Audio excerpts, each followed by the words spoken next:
Hello everyone. आज 3 अगस्त 2021 CBSE ने अपना 10वीं का रिजल्ट घोषित कर दिया है।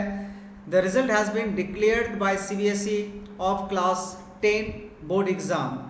बट अभी जो अभिभावक और बच्चों के बीच में थोड़ा कन्फ्यूजन है, इसके लिए मैं ये वीडियो बना रहा हूँ। और वो कन्फ्यूजन है मार्क्स को लेकर के। जो स्कूल ने परीक्षाएं ऑर्गेनाइज की थी और उसका जो रिजल्ट पेरेंट्स के पास है और बच्चों के पास है, और जो फार्मूला है जो लगभग ऑट है, किस फार्मूला से सीबीएसई ने रिजल्ट बनाया है, उस फार्मूला के हिसाब से कई जगह पर मार्क्स मैच कर रहा है और कई जगह पर मार्क्स जो है वो सीबीएसई के मार्क्स से मैच नहीं कर रहा है। तो चलिए इसके पीछे का कारण मैं आपको बताऊंगा, तो वीडियो के अंत तक बने रहिए। लेकिन सबसे पहले हम लोग ये समझेंगे कि जो फॉर्मूला है कैलकुलेशन का वो क्या है और कैसे आउट ऑफ 80 जो सीबीएसई ने मार्क्स दिया हुआ है वो आउट ऑफ 80 किस बेसिस पर मार्क्स दिया हुआ है और उसके पीछे की वजह हम लोग समझते हैं। तो इसके लिए मैं एक एग्जांपल लेता हूं कि मान लीजिए कि आपके बच्चे का एक विषय का यानी कि मैथ्स का नंबर का मैं यहाँ पर उदाहरण दे रहा हूँ, और इसी तरह से आप बाकी के सब्जेक्ट का भी कैलकुलेशन कर पाएंगे। यहाँ पर एक बात समझने वाली है कि आउट ऑफ 80 मार्क्स जो है वो तो है और 20 मार्क्स इंटरनल बेसिस पर है। तो मैं यहाँ पर आपको 80 का ही कैलकुलेशन समझाऊंगा और ये इसी की आपको ज़रूरत भी है। तो मान लीजिए कि आपके बच्चे का मार्क्स एक सब्जेक्ट मैथ्स में पेरियोडिक असेसमेंट में 20 में से 14 आता है मान लीजिए, और मिड टर्म जो कि सितंबर में होती है आउट ऑफ 80 48 आता है, और प्री बोर्ड आउट ऑफ 80 64 आता है। अब मैं यहाँ पर एक चीज़ और क्लियर कर रहा हूँ कि मान लीजिए कि किसी भी स्कूल में अगर एक से ज़्यादा पेरियोडिक असेसमेंट होती है तो वो based of the periodic assessment ले सकता है, अदरवाइज वो एवरेज ले सकता है। No, it depends on the school. और अगर मान लीजिए किसी स्कूल ने एक से ज़्यादा प्री बोर्ड एग्जाम को ऑर्गेनाइज किया है तो CBSE has given liberty to the parents that to the school not parents that कि वो चाहे तो best of the pre board ले सकता है, अदरवाइज वो चाहे तो मान लीजिए 2 प्री बोर्ड या 3 प्री बोर्ड का एवरेज मार्क्स वो ले सकता है। मान लीजिए कि एक प्री बोर्ड में 64 आया, दूसरे प्री बोर्ड में 70 आया और तीसरे प्री बोर्ड में 75 आया, तो चाहे तो स्कूल सबसे ज़्यादा 75 को ले सकता है और चाहे तो वो तीनों प्री बोर्ड के मार्क्स को ऐड करके उसको 3 से डिवाइड करके जो एवरेज निकलेगा उसको भी ले सकता है। तो मैं यहाँ पर एक सपोज कर रहा हूँ कि इस तरह का कोई केसेस नहीं है और स्कूल ने 3 एग्जाम कंडक्ट करवाया है, चाहे वो ऑनलाइन चाहे वो ऑफलाइन। तो पेरियोडिक असेसमेंट 1 20 में से 14 आ रहा है, मिड टर्म 80 में से 48 आया है, प्री बोर्ड 80 में से 64 आया है मैथ्स का नंबर। तो सबसे पहले हम लोग को क्या करना पड़ेगा, हम लोग को इस मार्क्स को आउट ऑफ 100 में कन्वर्ट करना पड़ेगा। तो जब हम लोग आउट ऑफ 100 में यहाँ पर कन्वर्ट करेंगे तो जो मार्क्स आउट ऑफ 20 14 था वो आउट ऑफ 100 14 5 70 बन जाएगा, और जो मार्क्स आउट ऑफ 80 48 था वो आउट ऑफ 100 में 60 बन जाएगा। And this is the process. और जो मार्क्स आउट ऑफ 80 में 64 था वो आउट ऑफ 100 में 80 बन जा रहा है। दैट मीन्स 100 में 70 मार्क्स, 100 में 60 मार्क्स, 100 में 80 मार्क्स। लेकिन हम लोग तो यहाँ पर जो वेटेज लेना है हम लोगों को वो पेरियोडिक असेसमेंट का 10% लेना है, मिड टर्म का 30% लेना है और प्री बोर्ड का 40% लेना है। तो जब हम लोग आउट ऑफ 100 में मार्क्स का कन्वर्सन कर दिए तो अभी हम लोग 70 का 10% लेंगे, 60 का 30% लेंगे और 80 का 40% लेंगे। तो 70 का 10% लेने से ये मार्क्स जो है वो 7 हो रहा है, 60 का 30% लेने से ये मार्क्स 18 बन रहा है और 80 का 40% लेने से ये मार्क्स 32 बन रहा है। और ये तीनों मार्क्स को जब हम लोग ऐड कर देंगे तो 10 + 30 40 40 एंड +40 जो है वो आपका आउट ऑफ 80 में मार्क्स रिफ्लेक्ट होगा। तो अभी 80 में आउट ऑफ 80 में मैथ्स में कितना मार्क्स आया ये जानने के लिए हम लोग तीनों को ऐड करेंगे, 7 को, 18 को एंड 32 को। तो इन सबों को ऐड करने के बाद जो मार्क्स आ रहा है वो आ रहा है 8 + 2 10 एंड 3 + 1 4 एंड 4 + 1 5। तो ये मार्क्स आ रहा है 50 आउट ऑफ 80। और यही मार्क्स जो है वो आपको सीबीएसई के वेबसाइट पर मिलना चाहिए, यानी कि आपके बच्चे का मार्क्स आउट ऑफ 80 50 आना चाहिए। तो ये एक कैलकुलेशन है, ये एक प्रोसेस है जिसके तहत हम लोग मार्क्स का कैलकुलेशन करते हैं। लेकिन अब इसमें प्रॉब्लम क्या है कि कई जगह पर तो आपको इस कैलकुलेशन से मार्क्स मैच करेगा, कई जगह पर नहीं करेगा। हाँ, ये बात है कि जिस स्कूल ने एक से ज़्यादा एग्ज़ाम को कंडक्ट करवाया है, अभी वो बेस्ड ऑफ द एग्ज़ाम्स ले रहा है कि वो एवरेज ले रहा है, दैट डिपेंड्स ऑन स्कूल। तो इसको तो आप नहीं जान पाएंगे कि क्या इंटरनल रूल है। लेकिन एक जो सबसे बड़ी वजह है मार्क्स में डिफरेंसेस का, वो ये है कि सीबीएसई ने एक स्कूल को गाइडलाइन दिया है और कहा है कि भाई आपका स्कूल का जो पिछले 3 साल का परफॉर्मेंस है उसमें से जो सबसे बेस्ट परफॉर्मेंस है आप उसको लीजिए। यानी कि ये जो देख रहे हैं ना बेस ईयर क्या है, मान करके चलिए कि ये जो सेशन था वो 1920 का था, 2021 वाला सेशन था। तो 2021 के पहले वाला सेशन 1920 में और 1819 में और 1718 में स्कूल का जो परफॉर्मेंस है वो कैसा था।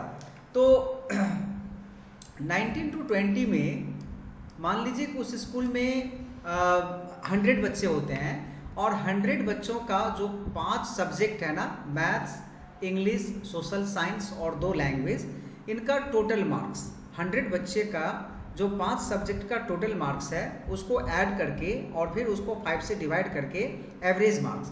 तो एवरेज मार्क्स मान करके चलिए कि 90 और 20 वाला सेशन में 65 था एवरेज मार्क्स, यानी कि 5 सब्जेक्ट का एवरेज मार्क्स। और 18 to 19 वाला सेशन में मान करके चलिए कि 67 था और 17 to 18 वाले सेशन में ये कुछ इस तरह से था, 64 था। तो भाई सीबीएसई ने कहा है कि आप 3 साल में जो सबसे अच्छा परफॉर्मेंस है ना आपके स्कूल का वो आप ले लीजिए। यानी कि ये जो 80 to 90 है जिसमें आपका एवरेज मार्क्स 70 आ रहा है, ये एवरेज मार्क्स है, ठीक है, उस स्कूल का। तो ये इसको आप जो है ना बेस ईयर के रूप में ले लीजिए। तो जब स्कूल इसे बेस ईयर के रूप में ले लिया तब यहाँ पर बात आता है सब्जेक्ट का। तो एक्चुअली सब्जेक्ट का कैलकुलेशन कैसे होता है, तो मान लीजिए कि मैथ्स में जो उस स्कूल में 100 बच्चे हैं उसके 100 बच्चे का मैथ्स का नंबर कुल मिलाकर के और जितना आता है और उसको 100 से डिवाइड करने के बाद 64 आता है आउट ऑफ 80। तो सीबीएसई ने कहा कि इसमें आप +-2 कर दीजिए, यानी कि आप जो इस बार मार्क्स जो आप मैथ्स में बच्चों को देंगे तो उसका भी जो एवरेज है ना वो 62 से लेकर के 66 के बीच में आना चाहिए। यानी कि 66 को क्रॉस नहीं करना 66 को आपको क्रॉस नहीं करना है। यानी कि इस बार अगर मान लीजिए कि आपके स्कूल में 100 की जगह 110 बच्चे हैं, उससे कोई मतलब नहीं है। आपका 110 बच्चे का जो कुल मैथ्स का जो नंबर होगा उसको 110 से डिवाइड कीजिए और वो जो एवरेज होगा ना वो 66 को क्रॉस नहीं करना चाहिए, क्योंकि आपने बेस ईयर 18-19 को लिया था जिसमें 67 सब्जेक्ट का एवरेज मार्क्स आया था। तो ये तय हो गया जो सब्जेक्ट का मार्क्स है ना वो 67 से ज़्यादा नहीं होना चाहिए। एवरेज मैं बोल रहा हूँ, ये परसेंटेज नहीं है। 67 से लेस या इक्वल होना चाहिए। और जो मैथ्स का मार्क्स है और इसी तरह से दूसरे सब्जेक्ट का भी निकलेगा, और जो मैथ्स का मार्क्स है ना वो जो है वो 62 से 66 के बीच में ही रहना चाहिए। यानी कि मैथ्स का जो एवरेज मार्क्स होगा इस बार वो 62 से 66 के बीच में ही होना चाहिए। तो इसके लिए सीबीएसई ने यहाँ पर देखिए एक स्कूल को जो निर्देश दिया था कि मान लीजिए कि 2020 का ये परफॉर्मेंस है जिसमें आपके स्कूल के बच्चे का 1% का परफॉर्मेंस जो था, 1% का ये मैथ्स का मार्क्स है, वो आउट ऑफ 80 26 से कम आया था। 14% बच्चे का नंबर जो था वो 26 से लेकर के 40 तक के रेंज में था और इसी तरह से परसेंटेज दिया हुआ है। जो कि जो बेस ईयर था जो किसी भी स्कूल का, मान लीजिए कि हम लोग के केस में 1920 वाला था, तो उसका यह स्टडी है जो 2020 में मैथमेटिक्स का मार्क्स जो है वो इस तरह से आपके स्कूल का था। तो इस बार आप क्या कीजिए, इस बार भी जो है ना वो मार्क्स तो आप दीजिए, लेकिन आप इसको क्रॉस नहीं कर पाएंगे। यानी कि अगर भले ही इस बार आपके स्कूल के बच्चे का नंबर कुछ बढ़ गया या कम हो गया, उससे फर्क नहीं पड़ता है, लेकिन परसेंटेज आपको और मार्क्स का रेंज जो है वो वही रखना पड़ेगा। तो 200 बच्चे, ये यहाँ पर जो सीबीएसई है वो 200 बच्चे का एक उदाहरण दे रहा है कि अगर मान लीजिए कि आपके स्कूल में 200 बच्चा इस बार अपीयर हुआ है और 2020 में जो आपके स्कूल का परफॉर्मेंस था मैथ्स में वो इस तरह से था, तो इस बार अगर हम लोग कैलकुलेट करेंगे ना तो 200 का 1% होता है 2 स्टूडेंट, यानी कि 2 स्टूडेंट का जो नंबर है ना वो 26 से कम होना ही चाहिए। फिर 14% यानी कि 28 बच्चे का नंबर जो है वो 26 से 40 के रेंज में होना चाहिए। इसी तरह से 25% यानी कि 50 बच्चे का नंबर 40 to 50 के रेंज में होना चाहिए, यानी कि इसको आप क्रॉस नहीं कर पाएंगे। और सीबीएसई ने कुछ ऐसा सिस्टम को डेवलप कर दिया है मार्क्स फीडिंग में कि स्कूल अगर इसको अवॉइड करता है तो they can not feed the marks, यानी कि वो मार्क्स डालने जाएगा तो system will not accept it, तो स्कूल जो है वो इसको चेंज नहीं कर पाएगा। तो इसमें जैसे कि एवरेज मैथमेटिक्स का मार्क्स 62 था, वो ये 62 था आपका 2020 वाले सेशन में। Average marks in mathematics was 62, यानी कि 200 बच्चे का जो मैथ्स का कुल नंबर था उसको 200 से डिवाइड करने पर वो 62 आया था, और जो सब्जेक्ट का जो एवरेज मार्क्स था वो था 66। तो सीबीएसई ने कह दिया कि इस बार जो है वो सब्जेक्ट में तो आपका मैथ्स में तो 62 है तो इसमें +-2 कर सकते हैं, लेकिन सब्जेक्ट का 66 है तो 66 ही रहेगा। यानी कि आपका जो मैथ्स का मार्क्स है वो 62 था पिछले साल, तो इस बार आपका 64 और नहीं तो 60, यानी कि 60 से लेकर के 64 आपको एवरेज मेंटेन करना है। लेकिन सब्जेक्ट का जो मार्क्स है ना, 5 सब्जेक्ट का जो आपका एवरेज मार्क्स है सभी बच्चों का, वो 66 के बराबर या उससे कम ही होना चाहिए, यानी कि इसको आप अवॉइड नहीं कर सकते हैं। तो डियर पेरेंट्स एंड स्टूडेंट्स, यहीं पर इसी वजह से आपका जो नंबर है ना वो मैच नहीं कर रहा है, क्योंकि अब यहाँ पर रोल हो जाता है रिजल्ट कमेटी का। तो रिजल्ट कमेटी में सीबीएसई ने कहा कि आप अपने स्कूल में से 5 सब्जेक्ट टीचर को ले लीजिए, और ये जो 5 सब्जेक्ट टीचर है वो आपका मैथमेटिक्स, इंग्लिश, एसएसटी और 2 लैंग्वेज में से होंगे। और ये 5 टीचर आपका ऐसा होना चाहिए जो उन सारे बच्चों को, क्लास 10th के बच्चों को जानते हों और उनके एकेडमिक परफॉर्मेंस से अवेयर हो। ऐसा नहीं है कि वो 5 टीचर को ऐसा आप ले लिए जो उन बच्चों को जानते ही नहीं है and they don't know about the academic performance of the child. और एक तो प्रिंसिपल आपका चेयरपर्सन होंगी और 2 आपका एक्सटर्नल टीचर भी होगा जो नेबरिंग स्कूल से आएगा। तो ये देखिए rules for the constitution of committee यहाँ पर लिखा हुआ है। तो अभी इन जो 5 जो सब्जेक्ट टीचर कमेटी में है ना, इनका रोल ज़्यादा महत्वपूर्ण हो जाता है। तो मान लीजिए कि आपका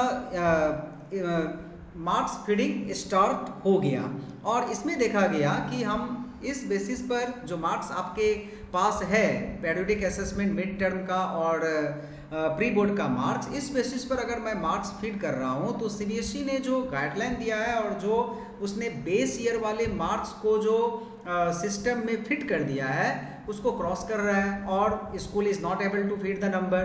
तब यहाँ पर सब्जेक्ट टीचर से पूछा जाता है कि आप बताइए कि ये बच्चा है, इसका क्या किया जाए। मैथ्स में प्री बोर्ड में इसने 60 लाया है और अभी हम इसको कितना दे सकते हैं, इस बच्चा का ओवरऑल परफॉर्मेंस बताइए, कितना कैसा कर सकते हैं, क्योंकि सिस्टम तो ले नहीं रहा है तो हमको इसमें या तो प्लस करना पड़ेगा या माइनस करना पड़ेगा, कुछ ना कुछ करके इसको हमको कैलकुलेट करके यहाँ पर देना है। तो ये सारे सब्जेक्ट टीचर्स जो आपको ऑलरेडी पढ़ाए हुए हैं और ये आपको अच्छी तरह से जानते हैं, ये इन लोगों के निर्देशन में मार्क्स तय किया जाता है कि आपका जो मैथ्स में मान लीजिए यहाँ पर 50 मार्क्स आपका यहाँ पर आ रहा है, आपके कैलकुलेशन के हिसाब से आपके पास जो मार्क्स अवेलेबल है उसके हिसाब से, अब ये 50 वाला मार्क्स को जब वहाँ पर प्रॉब्लम होगा तो फिर ये 50 वाले मार्क्स को हो सकता है कि उन्हें 45 बनाना पड़े टोटल आउट ऑफ 80, और नहीं तो इसे जो है वो आपको 35 में भी लाना पड़े।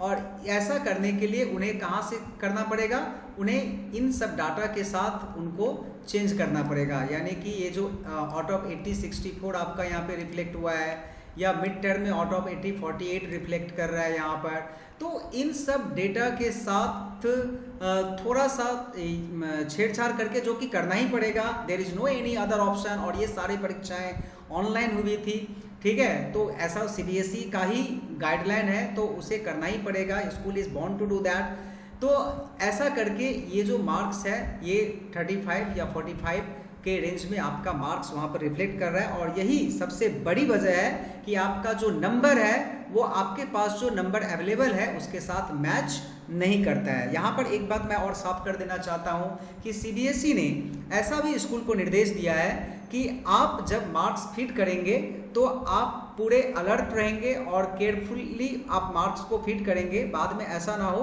कि आप ये नहीं कह सकते हैं कि हाँ ड्यू टू सम एरर हमने गलत मार्क्स फिट कर दिया तो अभी I want to change it. So that provision is not given by the CBSE to school.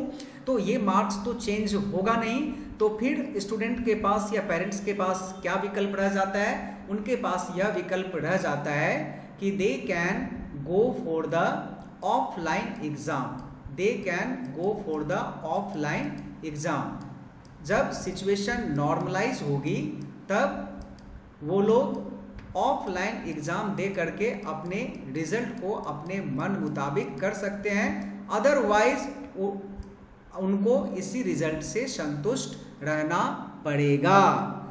धन्यवाद। आशा करता हूँ hope that this video surely help you in understanding the evaluation process of the CBSE and why the marks obtained by your work in different exam in the school, whether online or offline, is not matching with the marks given by the CBSE out of 80 after doing the calculation and applying the same formula whichever CBSE has applied or the school has applied. Okay, so thank you very much for watching my video. Hope this will help you surely.